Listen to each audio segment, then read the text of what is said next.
Oui, tu fais bien d'acclamer. Je pense que tu peux faire mieux que ça. Nous acclamons, nous acclamons, nous acclamons. Acclame encore, acclame encore. Acclame encore, acclame encore, acclame encore. Acclame pour le roi, le roi, le roi, le roi, le roi. Acclame pour le roi, le roi, le roi, le roi, le roi, le roi. Alléluia. Il est le roi des rois.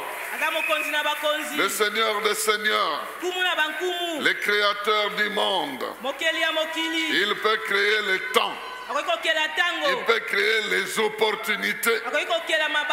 Il est le Dieu des circonstances. Il est présent partout. Et sa présence est agissante partout. Là où deux ou trois se rencontrent en son nom, il est au milieu d'eux. Et nous savons qu'il est au milieu de nous. Pas pour nous observer, mais pour communier avec nous. Pour nous communiquer quelque chose de valable pour notre vie. Pour nous donner la vie.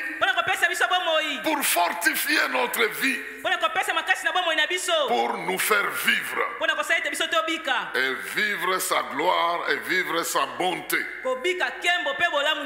Hier, nous avons déjà commencé à parler du roi.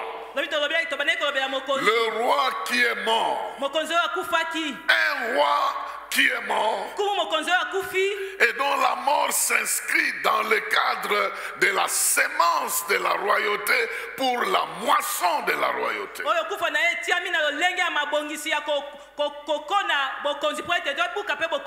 En mourant dans sa qualité de roi, il sémait la vie royale pour la moissonner dans ceux qui croiraient en lui. Tout ça, ça vient de la sagesse de Dieu. C'est Dieu qui conçoit ces méthodes-là. Un homme ne pouvait pas imaginer ça. Aujourd'hui, nous progressons dans notre sujet. Et nous voulons nous poser la question suivante. Comment Dieu a prévu que nous puissions bénéficier de la mort de son Fils? Comment nous recevons les bénéfices de la mort de Jésus-Christ? Si le roi devait mourir, comment alors nous recevons les résultats de cette mort? Comment cette mort affecte-t-elle notre vie? Et comment nous pouvons bénéficier des résultats de cette mort? C'est important, bien aimé dans le Seigneur, de savoir qu'il y a un roi. Mais ce qui intéresse les gens, c'est comment nous allons bénéficier du pouvoir de ce roi-là. Chaque fois qu'un pouvoir est en place, les gens se posent la question: comment je peux bénéficier de ce pouvoir qui est en place? Dieu, sachant qu'il règne éternellement et que l'homme, à cause de son péché, était éternellement séparé de lui, Dieu trouve une formule pour unir encore l'homme à lui-même. Et il ne va pas choisir n'importe qui. Il va choisir son propre fils. Celui qui représentait tout ce que la création peut représenter. Lui par qui et pour qui tout a été créé et a été fait. Donc c'est lui qui est le roi que Dieu a voulu livrer, sacrifier sacrifié afin que nous ayons la vie. Donc nous allons apprendre 3 principes importants que Dieu a utilisés pour que nous puissions bénéficier de la mort et de la résurrection de Jésus-Christ. Il y a plusieurs principes. Nous allons nous arrêter à 3 ce soir parce que ça constitue la base de notre foi. Hier, nous nous sommes déjà rendus compte que notre vie procède de la vie d'un roi. Donc si moi aujourd'hui je vis, c'est Christ qui vit en moi, c'est lui le roi qui vit en moi, la gloire de sa royauté est en moi, son pouvoir est en moi, son autorité est en moi. Mais comment Dieu a prévu que cela puisse devenir une réalité? C'est par ce principe-là. Le premier, nous le lisons dans Ésaïe chapitre 53. Ésaïe chapitre 53. Je ne vais pas tellement utiliser les termes trop difficiles. Je vais utiliser les termes terre à terre que je crée et que j'invente pour faire comprendre à quelqu'un ce principe ici. Ésaïe 53, à partir du premier verset. Nous allons nous arrêter au 6e verset. Dans la version de la Bible du Semeur, il est écrit ceci: qui a cru à notre message? À qui a été révélée l'intervention de l'Éternel? Il a grandi tout droit comme une jeune pousse, ou comme une racine sortant d'un sol aride. Il n'avait ni prestance ni beauté pour attirer notre attention, ni rien dans son aspect qui put nous attirer. Il était méprisé, abandonné des hommes, un homme de douleur, habitué à la souffrance. Oui, il était semblable à ceux devant lesquels on détourne les yeux. Il était méprisé et nous n'avons fait de lui aucun cas. Pourtant, en vérité, c'est de nos maladies qu'il s'est chargé, et ce sont nos souffrances qu'il a prises sur lui, alors que nous pensions que Dieu l'avait puni, frappé et humilié.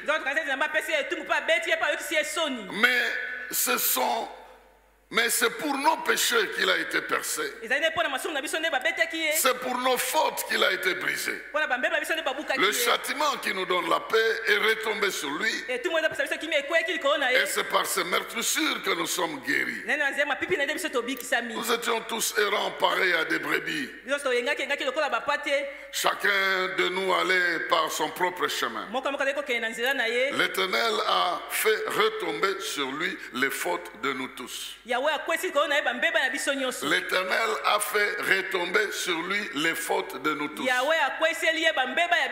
L'Éternel a fait tomber sur lui les fautes de nous tous. Voici le premier principe, bien-aimé dans le Seigneur.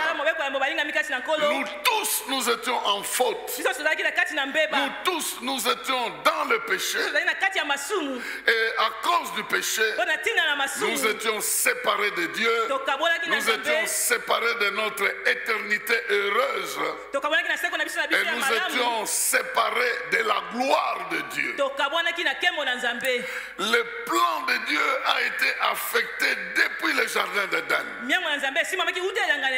Dieu a voulu que la vie se développe au sein d'une famille et dans la sainteté.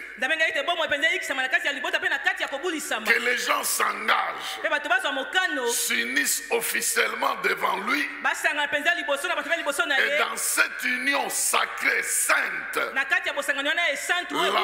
la vie puisse venir au monde. et que cette vie puisse dominer toute la création. Alors, de cette unité consacrée par Dieu qu'on appelle la famille, la vie devait naître dans toute sa sainteté pour se répandre dans le monde. Mais le diable est entré dans cette unité sacrée-là. Il a introduit le péché, de sorte que la vie qui naît là-bas et qui va remplir la terre, elle est déjà une vie abîmée. Elle est déjà une vie séparée de Dieu. Donc tout le plan que Dieu a fait pour affecter le monde avec les naissances des gens qui lui sont agréables a été abîmé. Déjà depuis la famille, l'homme et la femme maudits. Et l'enfant qui naît, il est né dans le péché, séparé de Dieu, séparé de la gloire de Dieu.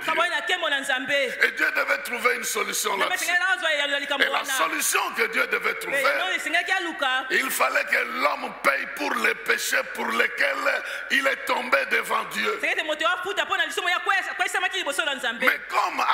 comme Dieu avait déjà décidé que le salaire du péché c'est la mort, donc l'homme devait payer ses péchés par la mort. Maintenant, si l'homme paye lui-même les péchés par la mort, qu'est-ce que Dieu gagne là-dessus? Il meurt et puis c'est fini. Donc Dieu devait trouver la solution. Et cette solution-là, il fallait que quelqu'un d'autre se sacrifie à la place de l'homme. Il fallait que quelqu'un d'autre paye le prix à la place de l'homme. Il fallait que quelqu'un d'autre soit condamné à la place de l'homme. Mais cette personne-là, en mourant, s'il reste dans la mort, il n'a pas résolu le problème. Parce que si tu dois continuer à vivre, il faut que tu résolves le problème des autres et que toi tu continues avec ta vie. Mais si tu perds ta vie en faveur des autres, sans que toi-même tu continues à vivre, en tout cas tu as payé le prix pour toi-même et pas pour les autres. Donc la condition était que c'est lui qui devait payer le prix du péché de l'homme, devait continuer à vivre pour communiquer cette vie-là à l'homme. Après avoir payé le prix, il devait être en mesure de communiquer cette nouvelle vie justifiée à l'homme. Donc, il meurt parce qu'il a été jugé. Maintenant qu'il a réglé le problème du salaire du péché qui est jugé par la mort,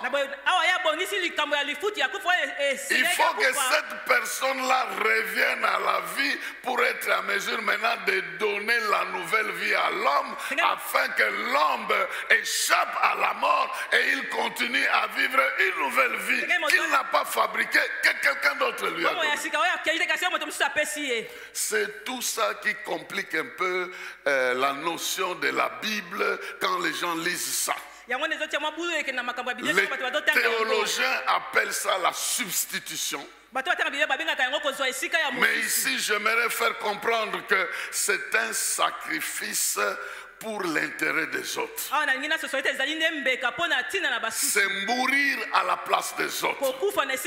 C'est travailler pour que les autres puissent gagner. Le diable connaît bien ce principe-là. Il connaît ça très bien. Et il a imposé ça dans le monde d'une manière opposée à la manière de Dieu. Jusqu'aujourd'hui, il y a des gens qui ont ce sacrifice de substitution dans leur vie. Ils souffrent pour les autres. Ils travaillent pour les autres. Même certaines personnes vivent dans un foyer pour sauvegarder les enfants. Et si je suis dans ce foyer, c'est pour en d'autres termes, moi-même je ne trouve pas mon compte dans ce foyer.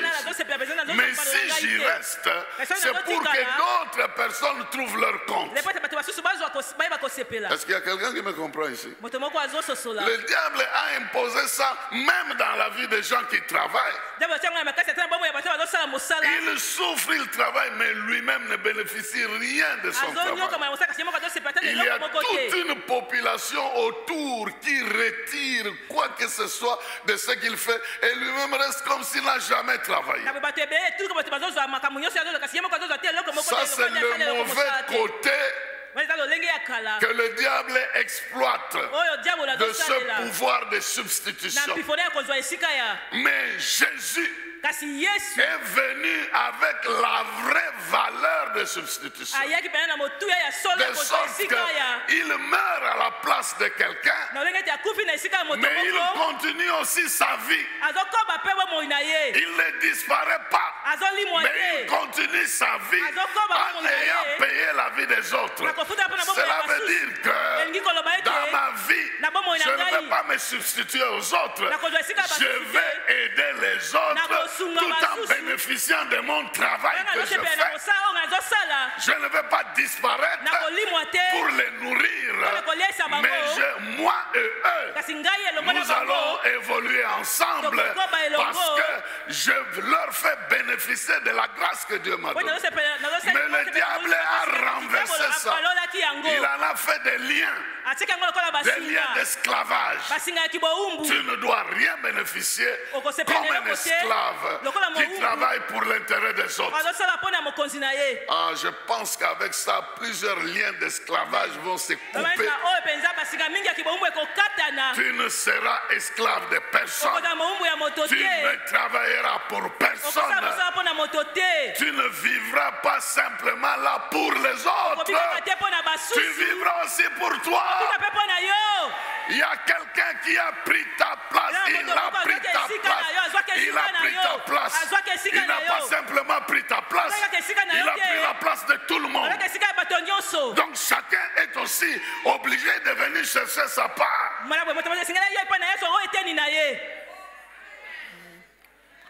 Un jour, j'étais entouré de jeunes gens sur la route là qui demandent un peu l'argent. Ils ont bloqué le véhicule et d'autres ils ont même dormi devant le public. Fils de Dieu, fils de Dieu, fils de Dieu. Fils de Dieu, Yogagande, ils ont des termes là incroyables. Bon, pour me débarrasser je devais donner quelque chose.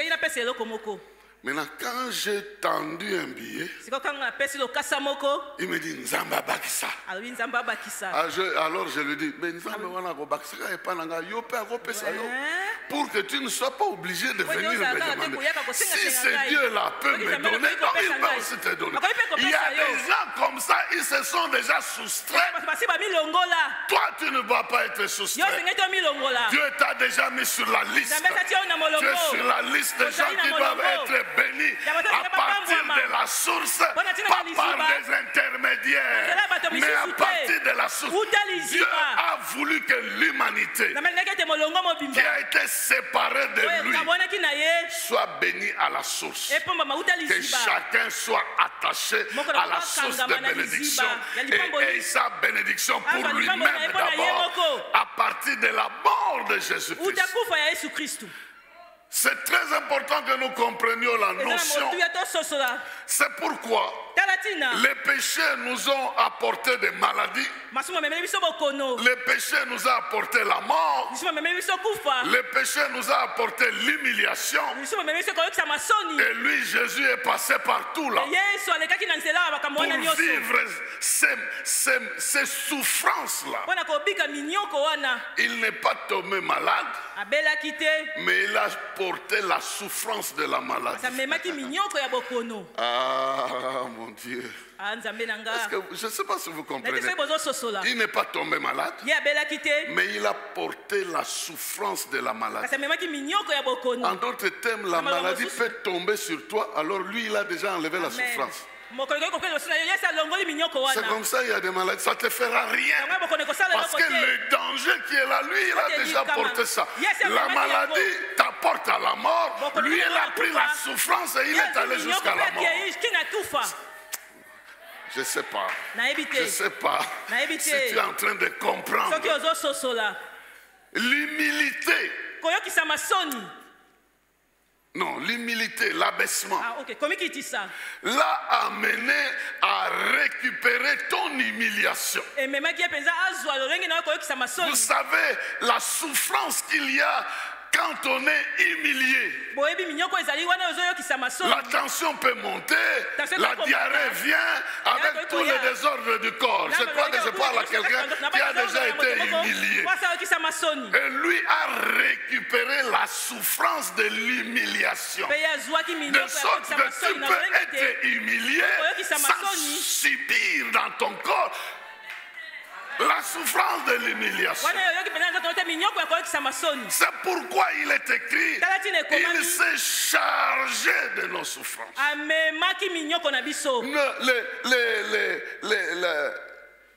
Par ces meurtrissures, les blessures, nous sommes guéris. Parce que ces meurtrissures-là, ces blessures n'étaient pas des maladies, mais ça a causé la souffrance semblable à celle de la maladie. Quelqu'un a pris ta place. Je suis venu te dire, quelqu'un a pris ta place.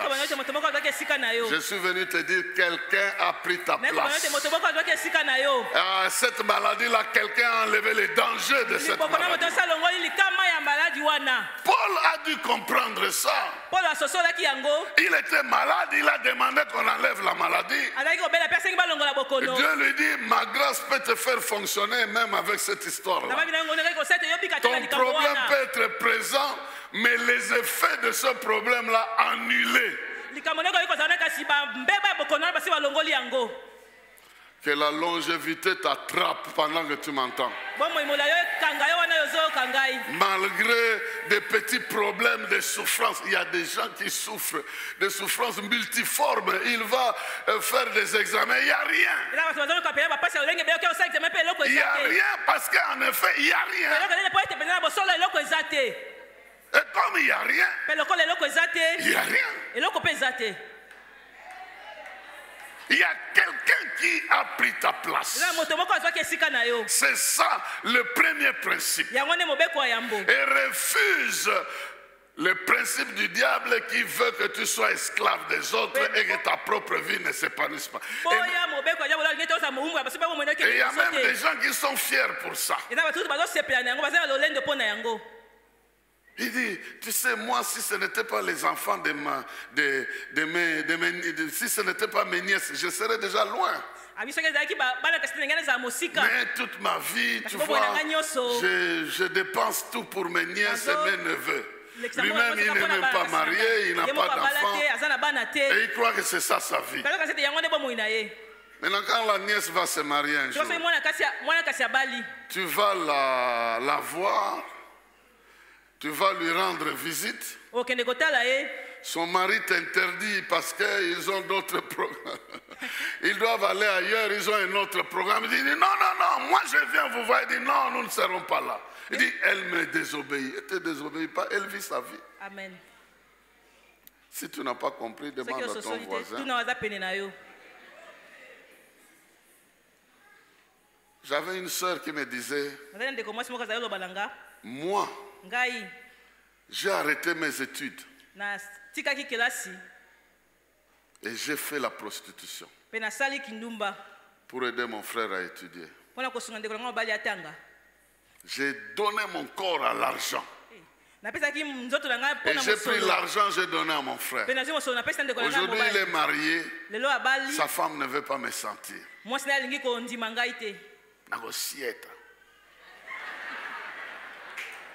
Je lui ai dit, ça ne fera rien.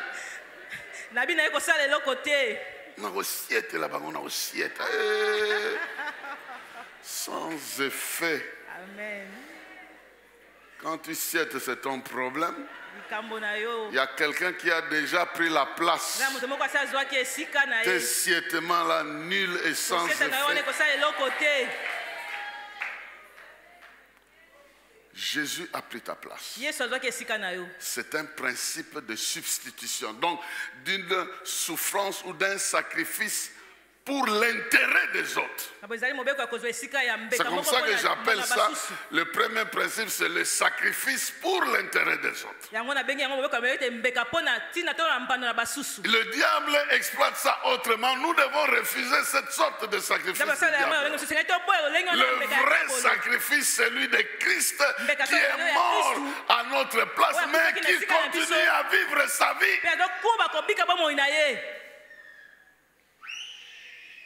Dans Romains chapitre 5,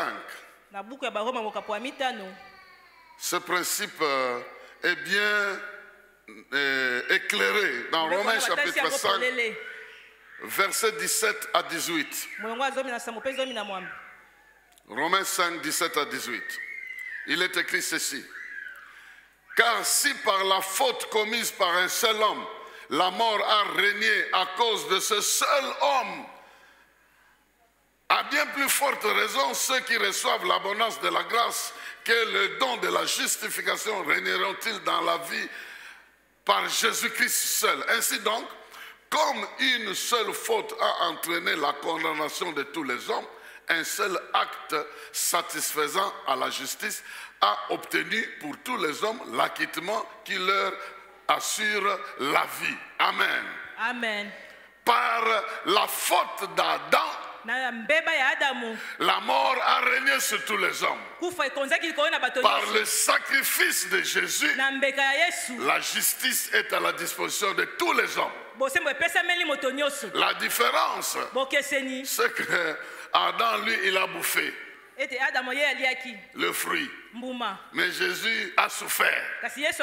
Donc, lui, il vient pour souffrir, alors que l'autre a fait entrer le péché par le plaisir. Et Jésus fait entrer la justice par le sacrifice, où il prend la place de la punition. Il prend la punition plutôt à notre place. Et parce qu'il s'est fait punir à notre place, il obtient pour nous la justice. Nous mourons en Adam et nous sommes justifiés en Jésus-Christ. En Adam, nous mourons sans même avoir participé.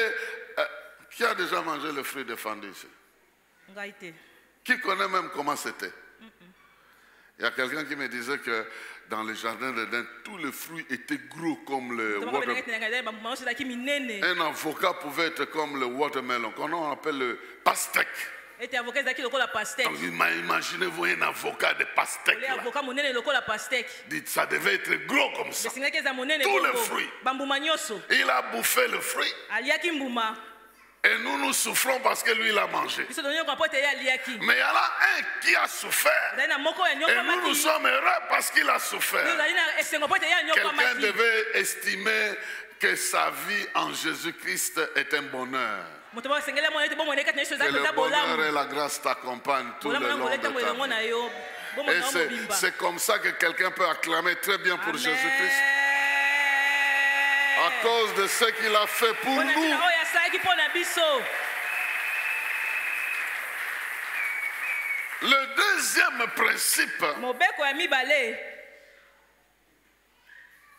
Le deuxième principe, c'est le principe de la justification.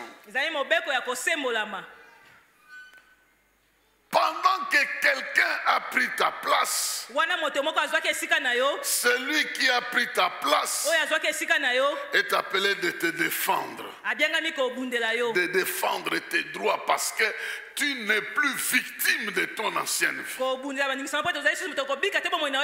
C'est pourquoi à cause de cette notion de la justice, il n'y a plus de condamnation pour ceux qui sont en Jésus-Christ. Parce que leur ancienne vie a été prise en compte dans le sacrifice de Jésus-Christ.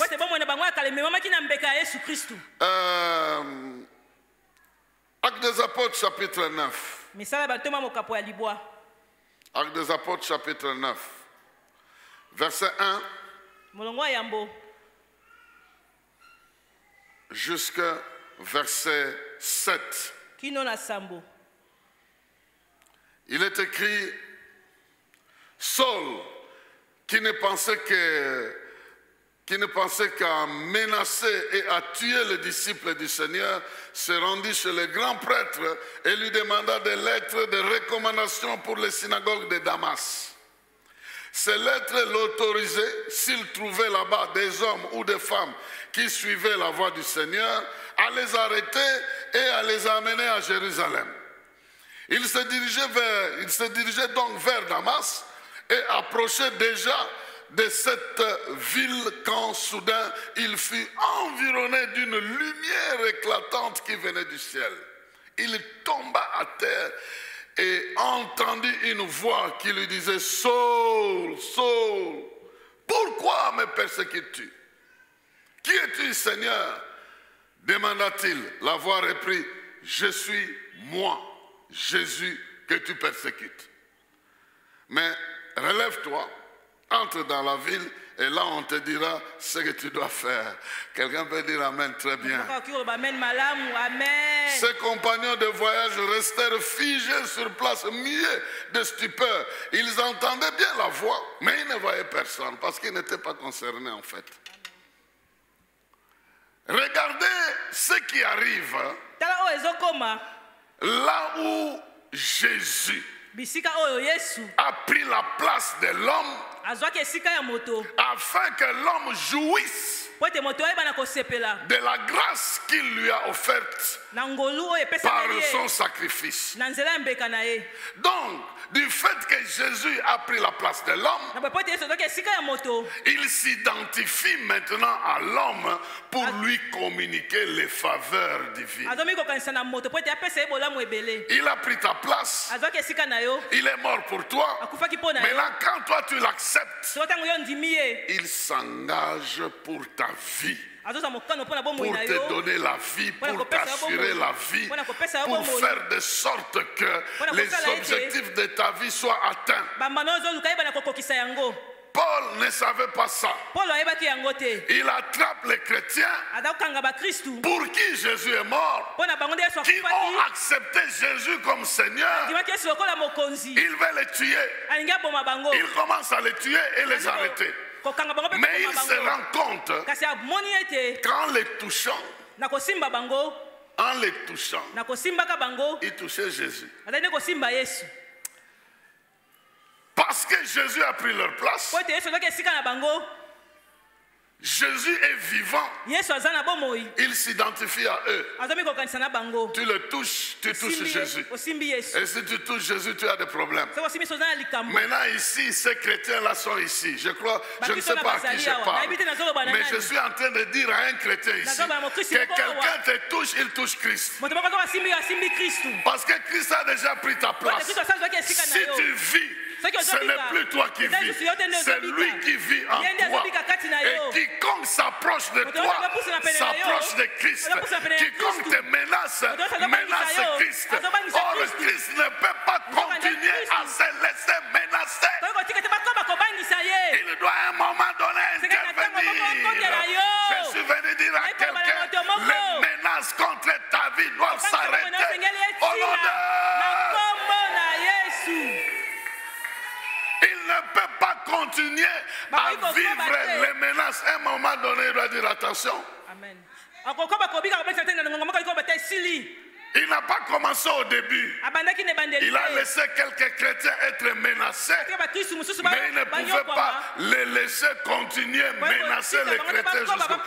C'est pourquoi dans ta vie, il a permis 1 année, 2 ans, 3 ans, 4 ans, 5 ans, 10 ans être menacé, mais il ne peut pas continuer à laisser ta vie être menacée un moment donné, il met des limites. Et je suis venu dire à quelqu'un qu'il met des limites. Il met des limites. À partir d'un moment, il se lève et dit, ça s'arrête ici. Tu ne vas plus toucher quelqu'un. Tu ne vas plus toucher quelqu'un. Parce que c'est moi que tu es en train de toucher. Wow. Ça, c'est l'information que j'envoie aux sorciers de la famille. Ils viendront un jour pour te toucher, non? Ils trouvent que non, c'est plus ça. Si Dieu a permis ça dans les temps pour me pousser à prier, parce que moi aussi j'étais un peu distrait, quand on m'étranglera, je me dis, au nom de Jésus. Maintenant que je suis réveillé, Jésus aussi met un terme à ces choses-là. Ce n'est pas un vœu, ce n'est pas une prière, c'est une proclamation. Il met des limites dans la vie de quelqu'un. Il est en train de mettre des limites. Il va se lever comme à l'époque de Job. Il a permis que Job perde X, Y, Z. Mais à un moment donné, il a arrêté ça. Et il a restitué tout ce que Job avait perdu à cause de son amour pour Job. Et aujourd'hui, il le fait au nom de Jésus. Il le fera au nom de Jésus. Il continuera à le faire au nom de Jésus. Il se lèvera à ta place. Il combattra à ta place. Il agira à ta place. Il interviendra à ta place. Il répondra à ta place. Il te communiquera la guérison à l'endroit où on a voulu te mettre une maladie qui n'a rien à voir avec ton comportement. Il va enlever la souffrance que la haine veut imposer dans ta vie. Il va enlever la souffrance que la jalousie veut imposer dans ta vie. Il va enlever les pleurs que te font subir les attitudes des gens parce qu'il a pris ta place. Et il va mettre des limites à ces choses-là. Il a dit à Paul, quel que soit ton pouvoir, il te sera difficile de réjamber les aiguillons. Il te sera difficile de faire marche en arrière. Tu ne sauras pas faire marche en arrière. Ici, Jésus prend l'image d'une armée qui combat avec des flèches. La première rangée a les flèches devant l'ennemi. Mais la deuxième rangée a les flèches des gens devant ceux qui sont devant. Je ne sais pas si vous comprenez ça. La deuxième rangée, les flèches sont derrière ceux qui sont devant. Vous ne pouvez pas fuir l'ennemi. Vous devez toujours aller parce que si vous voulez retourner, ici il y a des flèches contre vous. Et Jésus est en train de dire à Paul, tu ne vas pas retourner. Parce que moi je tiens une flèche derrière. Tu dois avancer jusqu'à résoudre le problème que j'ai prévu que tu puisses résoudre dans ta vie. Mais personne ne t'arrêtera. Moi-même je serai avec toi. Quels que soient les dégâts que tu as causés dans la vie, moi maintenant qui ai pris ta place, je répondrai de tout ce que tu as fait. Oh, la gloire soit rendue à ce Dieu-là. Il lui dit, tu vois les dégâts que tu as fait là. J'ai aussi pris ta place là.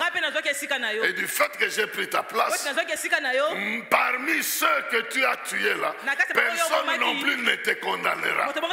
Parce que j'ai pris ta place.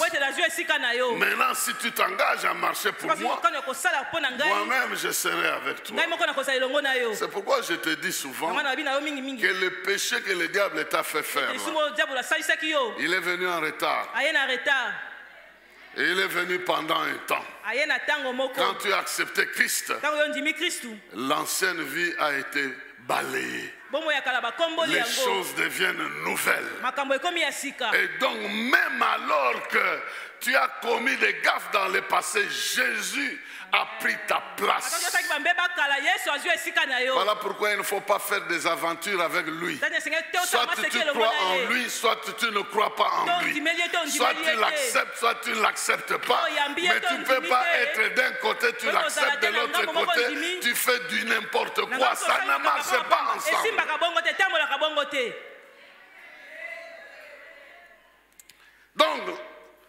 deuxième principe, c'est le principe de la justice qui fait que Dieu réponde à notre place. 1 Corinthiens. 1 Corinthiens. Chapitre 1. À partir du verset 26. 1 Corinthiens chapitre 1 à partir du verset 26. Nous lisons ceci. Considérez donc, frères et sœurs, la situation dans laquelle Dieu vous a appelé à lui. On ne trouve pas parmi vous, on ne trouve parmi vous que peu de sages selon les critères humains, peu de personnalités influentes, peu de membres de la haute société. Non, Dieu a choisi ce que le monde considère comme folie pour confondre les sages. Il a choisi ce qui est faible pour couvrir de honte les puissants. Dieu a porté son choix sur ce qui n'a aucune noblesse et que le monde méprise, sur ce qui est considéré comme insignifiant pour réduire en néant ce que le monde estime important. Ainsi, aucune créature ne pourra se vanter devant Dieu. Par lui, vous êtes unis à Christ, qui est devenu pour vous ou pour nous sagesse qui vient de Dieu, justice, purification et délivrance. Jésus est devenu pour nous sagesse, justice, sanctification et liberté. Amen. Il est devenu pour nous tout ça. Il est devenu pour nous sagesse. Il est devenu pour nous justification, la justice de Dieu. Donc, comme nous sommes en lui, nous pouvons accéder à la sagesse qui vient de Dieu. Comme nous sommes en lui, même si nous n'avons pas fait beaucoup d'études, nous pouvons vivre sagement et éviter de grands dégâts dans ce monde. Parce que la crainte de l'Éternel, c'est le commencement de la sagesse. Mais nous pouvons aussi vivre dans la justice de Dieu. On nous combattra, on ne nous vaincra pas, parce que celui qui tient notre justice, c'est Dieu lui-même. Vous savez, Jésus a pris les noms même des institutions. Au lieu de parler du tribunal, du ministère de la justice, lui-même est la justice. Ce que vous allez chercher au ministère, là, lui, il est déjà ça. Je ne sais pas si vous comprenez ça. Ce que vous voulez obtenir chez les hommes, lui, il est ça déjà. Vous souffrez beaucoup d'injustice, vous voulez que tel intervienne pour vous. Lui, il est déjà la justice. Il est déjà la justice. En lui, vous pouvez accéder à la justice, la vraie justice de Dieu. Il est fait pour nous sanctification. Parce qu'en lui, son sang nous purifie à tout moment de notre vie. Et quand je me rends compte que je suis conscient d'un péché, au lieu de laisser le diable me troubler, je m'auto-sanctifie dans le nom de Jésus-Christ. Le sang de Jésus est un véritable vernis ou dissolvant contre le vernis du péché. Ça ne tient pas. Aucun péché ne peut tenir. Ça disparaît. Et Dieu déclare qu'on est juste. Sinon, quelqu'un comme Paul, en tout cas on devait d'abord le faire souffrir avant de lui permettre d'évangéliser. Mais il a commencé à évangéliser aussitôt. Parce qu'avec Dieu on n'a pas le temps à perdre. Dès qu'on est sauvé, on commence déjà à faire le travail. On est dans le royaume de Dieu adulte, comme dans le jardin d'Éden. L'homme n'a pas commencé par naître comme un bébé. Il a commencé comme un adulte. Et quand tu deviens enfant de Dieu, tu as déjà le pouvoir de chasser les démons. Et tu peux continuer à croître de cette manière. Le troisième et le dernier principe pour aujourd'hui, parce que nous sommes en train de parler de comment Dieu a travaillé pour que le sacrifice de Jésus devient une réalité pour nous. Il a utilisé la loi ou le principe de la substitution. De mourir ou de se sacrifier pour le compte des autres. C'est quelque chose qu'il a mis sur pied et qui a marché. Et il a aussi utiliser le principe de la justification pour qu'il puisse toujours nous donner la possibilité d'être en communion avec lui malgré l'environnement du péché dans lequel nous sommes. Et le troisième principe, c'est le principe des prémices. Les prémices de la première récolte. C'est le principe de la première récolte. La première récolte donne une idée sur le reste de la récolte. La première récolte donne une idée sur le reste de la récolte. Lorsque nous lisons Romains chapitre 11, verset 16, nous trouvons d'abord là ce principe en train d'intervenir. C'est Paul qui est en train de dire ça. Romains chapitre 11 verset 16 dit: en effet, si les prémices du pain offert à Dieu sont consacrées, toute la pâte l'est aussi. Si la racine est consacrée, la branche est aussi consacrée. Amen. Amen. Amen. Si la racine est bonne, la branche est aussi bonne. Si Christ, il est le sceptre, nous sommes des branches. S'il est bon, nous sommes bons. S'il est grand, nous sommes grands. Parce que nous sommes issus de lui. Il est le sceptre et nous sommes les sarments. Mais il y a aussi le principe de la première moisson. Et Paul dit, si la pâte qu'on lève pour offrir à Dieu, vous fabriquez du pain, vous prenez la première quantité de pain que vous fabriquez, vous offrez ça à Dieu. Tout le reste qui reste là est aussi sanctifié. C'est ça aussi le principe de prémisse. Quand vous commencez à travailler, vous commencez à avoir de nouvelles choses. Quand vous posez cet acte-là, tout le reste que vous allez avoir est complètement purifié, sanctifié, protégé de la part de Dieu. Et Jésus est considéré comme prémisse par rapport à la résurrection. Donc quand nous lisons 1 Corinthiens chapitre 15. 1 Corinthiens chapitre 15. À partir du verset 20, nous trouvons ce principe-là. 1 Corinthiens chapitre 15, verset 20, nous dit, mais en réalité, Christ est revenu à la vie. Et comme les premiers fruits de la moisson, il annonce la résurrection des morts.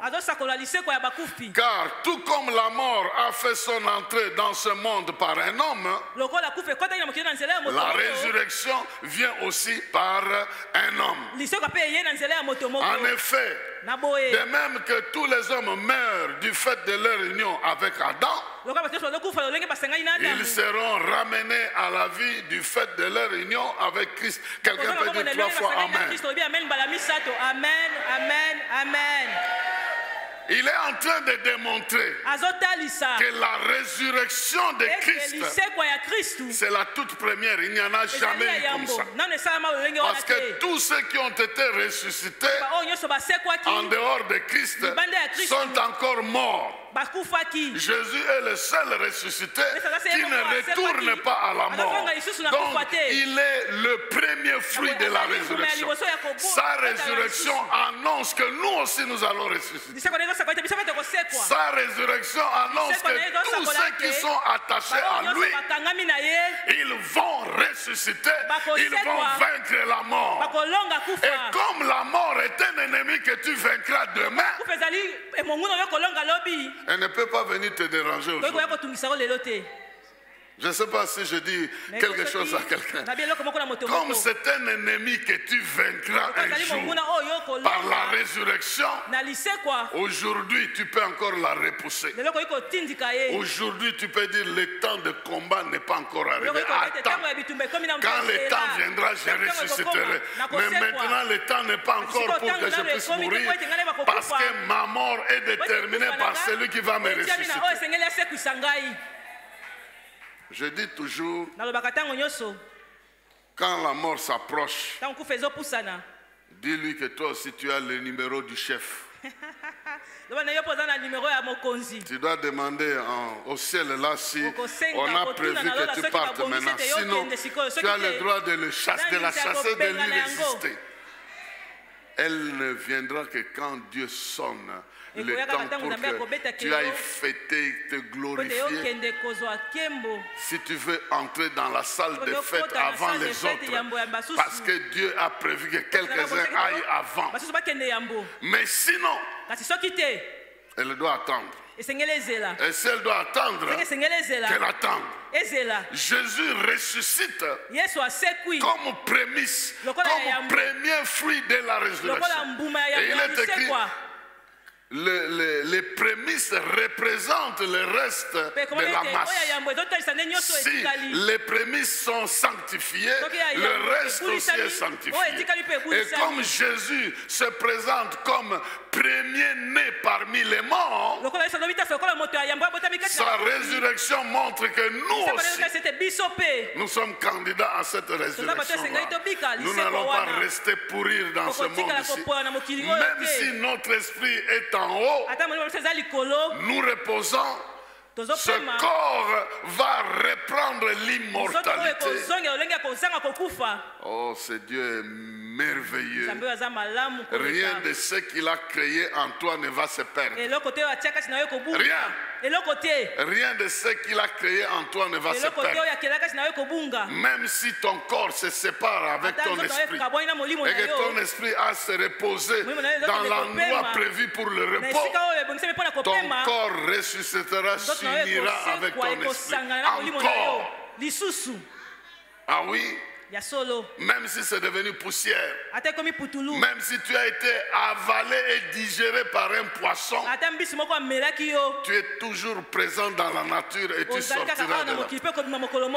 Alléluia, alléluia. Et Jésus est sorti vainqueur de la mort. Et parce qu'il est sorti vainqueur de la mort, il nous communique la puissance de la résurrection.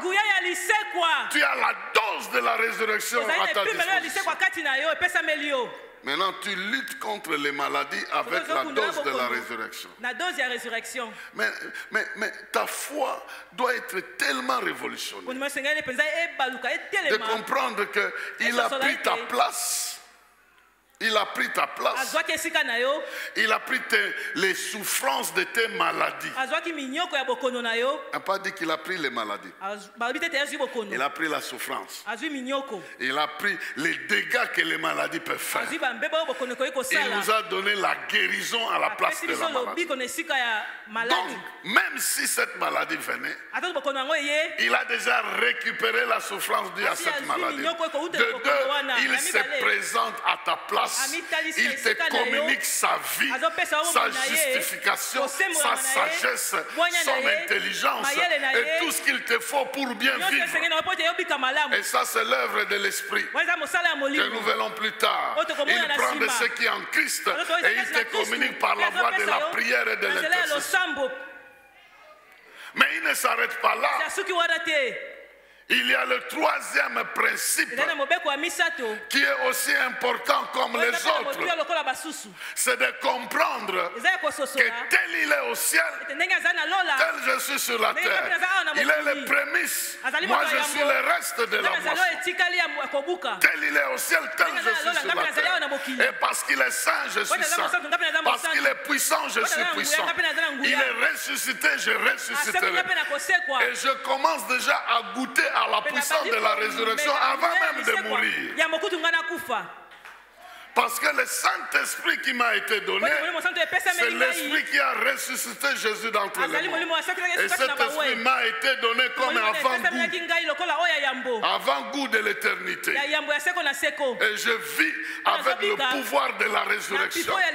Je chasse les démons avec le pouvoir de la résurrection. Je résiste à la maladie avec le pouvoir de la résurrection. Et je vis dans ma vie physique en portant la vie de Christ en moi. Celui qui se présente partout, je suis interpellé. Et il se présentera. Et il interviendra. Et il agira. Je viens déclarer en ce jour qu'il met une limite à toute forme de menace. Menace de maladie, menace de crise de tout genre. Il veut se présenter à ta place. Et il veut te conférer une vie digne de ce roi-là, une vie digne d'une vie justifiée, d'une vie sanctifiée, d'une vie glorifiée. Il veut faire agir en toi le pouvoir de la résurrection, de sorte que ceux qui viennent t'attaquer avec la mort sont repoussés avec la puissance de la résurrection. Qu'il en soit ainsi. Je dis qu'il en soit ainsi. Je dis à quelqu'un, il en soit ainsi. Et il en soit ainsi, il en sera ainsi. Parce que celui qui vit en toi est plus grand que celui qui est dans le monde. Retiens cette règle-là. Quelqu'un a pris ta place. Quelqu'un a pris ta place. Et personne d'autre ne peut te retourner dans les histoires que quelqu'un d'autre a déjà prises. Et tu dois prier pour que la présence de Jésus en toi soit manifeste. La Bible dit que les disciples étaient en train de prier.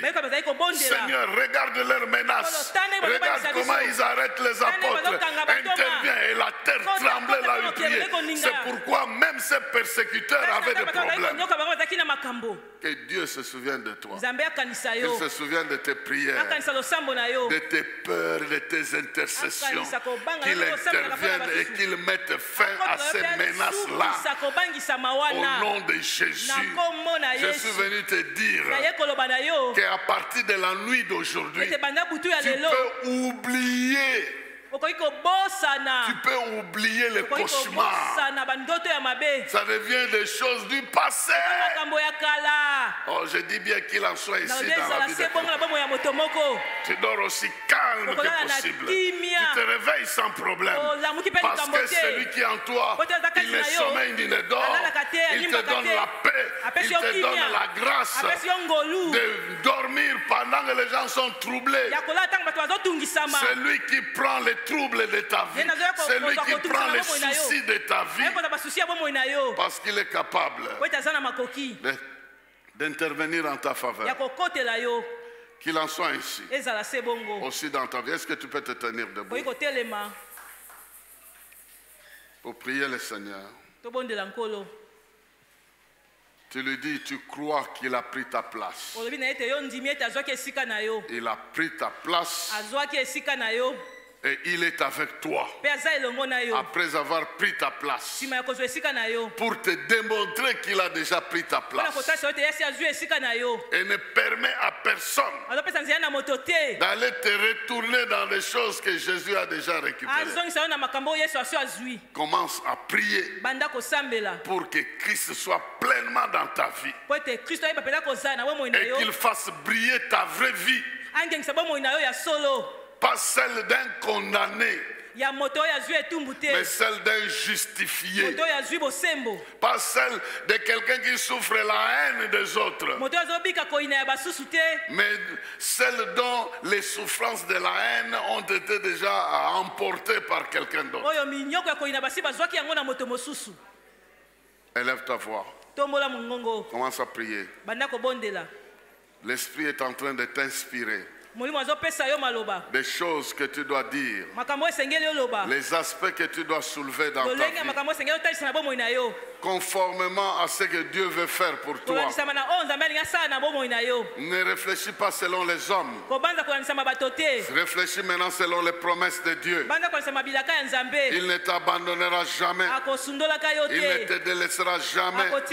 Il ne permettra pas que l'ennemi prenne le devant dans ta vie pour longtemps. Il va lui barrer la route. Il va intervenir en ta faveur. Même là où tu te sens faible, même là où tu te sens petit, au milieu des géants, ton Dieu est grand. Il est plus grand que ceux qui te combattent. Il interviendra pour toi. Il est souverain. Il est merveilleux et glorieux. Il est redoutable dans le combat. Il est redoutable dans le combat. Il est magnifique en sainteté. Dès qu'il se présente, sa sainteté repousse tout ce qui est autour de lui. Mais quand il donne un ordre, cet ordre s'exécute. En ta faveur, il t'aime. En ta faveur, son amour va travailler. En ta faveur, sa miséricorde va travailler. En ta faveur, sa pitié va travailler. En ta faveur, son autorité va travailler. En sa faveur, en ta faveur, sa gloire va travailler. En ta faveur, sa grâce va travailler. En ta faveur, sa présence va travailler. Tu n'es pas orpheline, tu n'es pas orphelin. Même si physiquement, biologiquement, tu as perdu un parent, mais il y en a un que tu ne peux jamais perdre. Ton Père qui est dans les cieux, qui décide depuis les cieux, qui fait descendre des dons parfaits et des grâces excellentes. Ton Père qui est dans les cieux ne connaît ni changement, ni ombre de variation. Il ne t'abandonnera jamais. Il ne te délaissera jamais.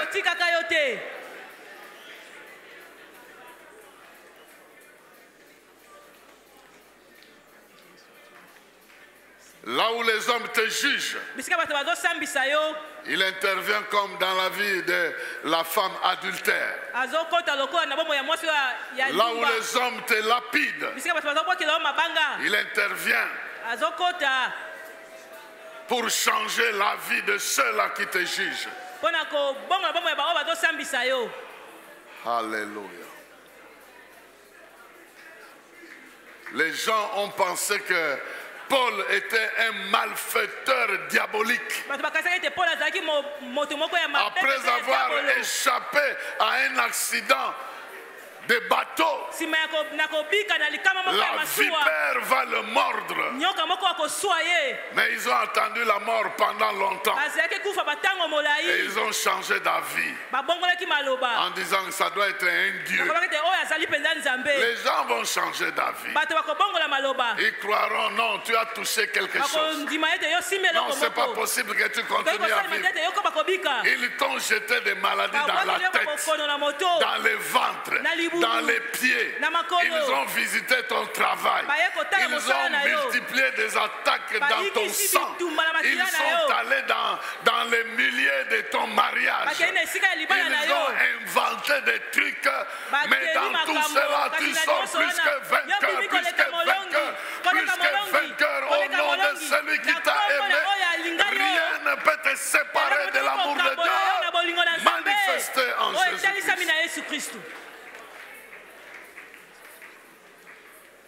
Que Dieu bénisse sa parole dans nos cœurs. Au nom de Jésus-Christ. Et nous disons Amen, Amen, Amen.